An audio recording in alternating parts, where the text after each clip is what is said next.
ముఖ్యంగా రావులు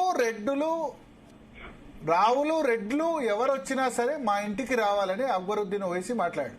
రెడ్డిలైనా రావులైనా కాపులైనా ఎవరైనా మా ఇంటికే రావాలా, జూబ్లీహిల్స్ ఎన్నిక మేము లేకపోతే కాంగ్రెస్ ఎందుకు గెలుస్తుంది, మేము లేదే జూబ్లీహిల్స్ గెలిచారా, రెడ్డైనా రావైనా కాపైనా అంటే వెలమైనా రెడ్డైనా ఎవరైనా మా ఇంటి కింద ఉండాలి, మా కాళ్ళ కింద ఉండాలని మాట్లాడు. సిగ్గుండాలి, ఎవరికి సిగ్గుండాలి? కాంగ్రెస్ బీఆర్ఎస్ నేతలకి. వాళ్ళు సపోర్ట్ తీసుకుంటే ఎట్లా మాట్లాడుతున్నారు చూడండి. ఖండించారా? కనీసం రేవంత్ రెడ్డి ఖండించలే, కేసీఆర్ ఖండించలే. రావు అంటే తీసుకుపోయి హిందువుల ఆత్మగౌరవం తీసుకుపోయి ఆ ఓవైసీ దగ్గర తాకట్టు పెడుతున్నారు వీళ్ళు. నిజంగా సిగ్గుండాలంటారా? రావైనా రెడ్డి అయినా మా కాళ్ళ కిందికి రావాల్సిందంటే ఒక్కడు కూడా స్టేట్మెంట్ ఇవ్వాలి చూడండి. ఏ ముస్లిం ఓట్ల కోసం ఏమైనా చేస్తారా? ఇచ్చారా? బీఆర్ఎస్ వాళ్ళు ఎవరైనా రెస్పాండ్ అయినారా? కాంగ్రెస్ వాళ్ళు ఒక రెస్పాండ్ అయినారా? అసదుద్దీన్ ఓవైసీ అంటే సుస్సు కావచ్చు వీళ్ళకు.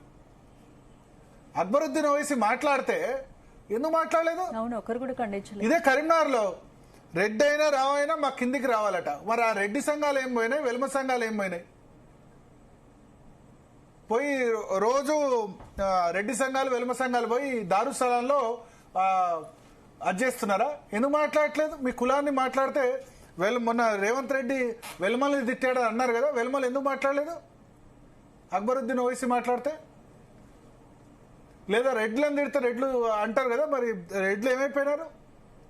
రెడ్డి సంఘాలు అసదుద్దీన్ ఓవైసీ మాట్లాడితే ఒక్కళ్ళు కూడా ఖండించలేదు. నేను చూశాను 3-4 రోజులు ఎవరు మాట్లాడతారేమో అని చూశాను. ఏమైపోయినాయి? కాపు సంఘాలు ఏమైపోయినాయి? రెడ్డి అయినా రావైనా కాపు అయినా వాళ్ళ ఇంటి దగ్గరికి రావాల్సిందేనట. ముఖ్యమంత్రులు ఎవరైనా వాళ్ళ ఇంటికి రావాల్సిందేనట. ఒక్కర్లు కూడా రెస్పాండ్ కాలే. అసదుద్దీన్ ఓవైసీ అంటే ఇక అసదుద్దీన్ ఓవైసీ చేతిలో మొత్తం ముస్లిం ఓట్లు.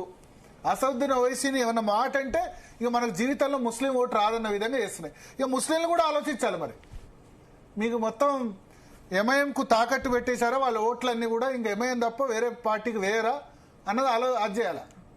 ఎట్లా మాట్లాడతాడు అట్లా? రెడ్డి అయినా ఒక కులం మొత్తం తీసుకొచ్చి ఒక కులం మొత్తం అసదుద్దీన్ ఓవైసీకి బానిసలట.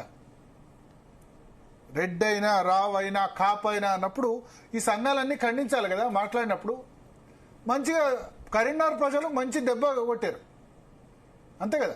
ఇప్పుడు భారతీయ జనతా పార్టీ కలిస్తే ఆ స్టేట్మెంట్కే కదా దాన్ని బీజేపీ వాడుకుంది. బీజేపీ మతతత్వ పార్టీ, ఎంఐఎం ఏదో మతతత్వ పార్టీ కాకుండా ఏమంటారు సెక్యులర్ పార్టీ, మంచి హిందువుల పార్టీ.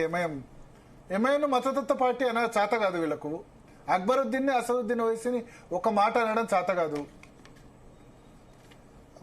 కరీంనగర్ దానిలో చూస్తే నాకు అనిపించింది వీళ్ళకు వచ్చే 7 సీట్లు ముందు 4-5 సీట్లు ఉండే. ముందు ఎంఐఎంకు 4 సీట్లు 5 సీట్లే ఉండే. ఎక్కడ డీలిమిటేషన్ ముందు 2004లో డీలిమిటేషన్ ముందు 2004లో 5 సీట్లు 6 సీట్లు ఉండే.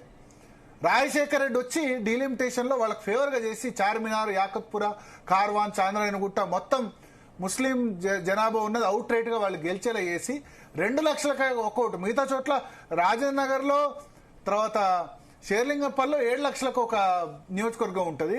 ఎంఐఎం ఉన్న దగ్గర మాత్రం 2 లక్షల కోటి పెట్టి 7 కాన్స్టిట్యున్సీలు 7 ఇంకెవ్వరు గెలవకుండా చేసిపోయినాడు.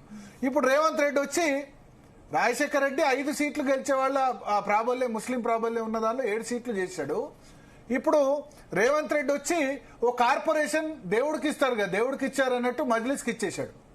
హైదరాబాద్ కార్పొరేషన్ అని పెట్టి హైదరాబాద్ కార్పొరేషన్ లో మొత్తం మజ్లిస్ ఉన్న ఇంతకుముందు 150 ఉండే. 150 సీట్లు 44 కార్పొరేటర్లు ఎంఐఎం వాళ్ళు 80 పరిస్థితుల్లో గెలుస్తుండే. 44 వాళ్ళకి అవుట్ రైట్ సీట్లు వేశారు.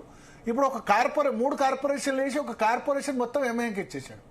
ఇట్లా 10 సంవత్సరాలు కేసీఆర్ బీఆర్ఎస్ ఉన్నప్పుడు వాళ్ళంతే మంచిగా దెబ్బ కొట్టారు జూబ్లీహిల్స్ లో. బీఆర్ఎస్ మా ఫ్రెండ్లీ పార్టీ, మజ్లిస్ మా ఫ్రెండ్లీ పార్టీ అంటే ఎవడు అధికారులు ఉంటే వాళ్ళ సంకలు చూస్తాడు మజ్లిస్. సో ఏం చేస్తున్నారంటే మజ్లిస్ సంతుష్టీకరణ రాజకీయాలు. ఇప్పుడు ఎగ్జిట్ పోల్ సందర్భంగా ఇది మాట్లాడడం కరెక్ట్ కాదు, కానీ నేను 3-4 డేస్ వెయిట్ చేశా. అక్బరుద్దీన్ ఓవైసీ రెడ్డి అయినా రావైనా కాపైనా మా దగ్గరకు వస్తారంటే రెడ్డి సంఘం మాట్లాడలే, వెలమ సంఘం మాట్లాడలే, కాపు సంఘం మాట్లాడలే, ఎవరు మాట్లాడలే.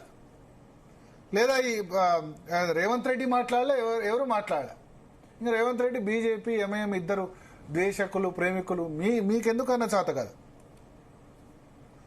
సో అల్టిమేట్గా ఇక్కడ జరుగుతోంది ఏంటంటే రాజశేఖర్ రెడ్డి 4 సీట్లను 7 సీట్లు చేశాడు. 7 సీట్లను ఇప్పుడు రేవంత్ రెడ్డి వచ్చి ఒక హైదరాబాద్లో ఒక మున్సిపల్ కార్పొరేషన్ రాసిచ్చాడు. ఇక వీళ్ళు కాంగ్రెస్ బీజేపీ టీఆర్ఎస్ ఏం కొట్టుకున్నా సైబరాబాదు మల్కాజ్గిరి ఈ రెండే. ఇంకా హైదరాబాద్లో ఏం చేసుకున్నా కొన్ని కౌన్సిలర్ సీట్లు వస్తాయో కానీ కార్పొరేషన్ రాకుండా చేశాడు. అది నెక్స్ట్ బీఆర్ఎస్ బీజేపీ వస్తే వాళ్ళు ఏం చేస్తారు మొత్తం రాసేయండి. తెలంగాణ రాష్ట్రాన్ని మజ్లీస్కి రాసేయండి. ఇంకా సో కరీంనగర్